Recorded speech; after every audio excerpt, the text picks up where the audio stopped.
Frères et sœurs, amis dans le Seigneur, c'est l'heure de la prière.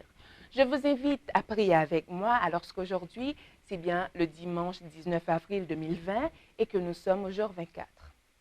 Le titre de la méditation pour aujourd'hui, c'est « Dans la crainte de sa parole ». Nous trouvons le texte méditatif pour aujourd'hui dans le livre des Psaumes, chapitre 119, au verset 161 et 162. Il est dit, et je vous invite à lire avec moi. « Des princes me persécutent sans cause, mais mon cœur ne tremble qu'à tes paroles. Je me réjouis de ta parole comme celui qui trouve un grand butin. » La Bible, c'est la voix de Dieu qui nous parle, aussi nettement que si nous pouvions l'écouter directement. Si nous nous rendions compte de ce fait, quelle crainte n'éprouverions-nous pas en ouvrant la parole de Dieu et avec quelle ferveur nous rechercherions-nous ses préceptes? La lecture et la contemplation des Écritures seraient alors considérées comme une audience à laquelle nous serions reçus par le Dieu infini. Avec Dieu chaque jour, page 299. Les questions à méditer pour aujourd'hui sont diverses. Vous est-il arrivé de lire un verset de la Bible et de vous écrier « C'était juste pour moi ». Comment Dieu a-t-il su que j'avais besoin d'un pareil verset pour aujourd'hui? Au cours de votre journée, pensez à toutes les raisons pour lesquelles vous pouvez vous réjouir à cause de la parole de Dieu. En fait, pourquoi ne pas écrire une liste de raisons pour lesquelles vous êtes reconnaissant pour la parole de Dieu?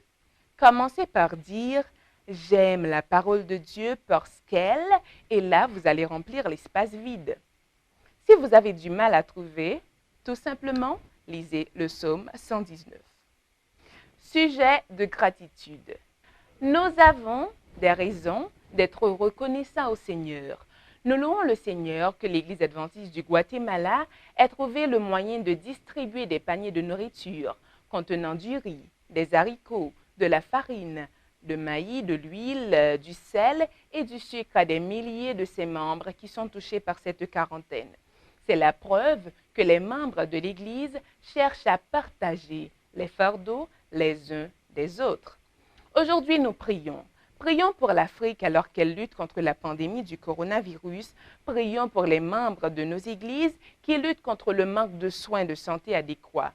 Prions pour que les taux d'infection et de mortalité ne soient pas aussi élevés que prévu. Prions pour les milliers de groupes ethniques dans le monde qui représentent 69% de la population mondiale et qui n'ont pas encore une représentation claire de Jésus. Prions pour que les milliers de groupes ethniques dans le monde qui représentent 69% de la population mondiale aient une représentation claire de Jésus. Prions pour que de nouveaux moyens innovants soient mis en œuvre pour les atteindre pendant cette crise. Prions, habités d'un esprit de repentance et d'humilité, pour les moments où nous n'avons pas été personnellement fidèles à Dieu dans notre vie et notre témoignage. Prions pour une importante croissance du nombre de membres de l'Église qui serviront en aimant les autres et en partageant activement la vérité biblique avec d'autres personnes, y compris celles qui viennent d'autres milieux religieux. Prions pour les agriculteurs qui luttent pour planter ou récolter sans l'aide des travailleurs saisonniers habituels qui sont en interdiction de voyager. Prions, frères et sœurs, prions aujourd'hui. Prions les uns pour les autres.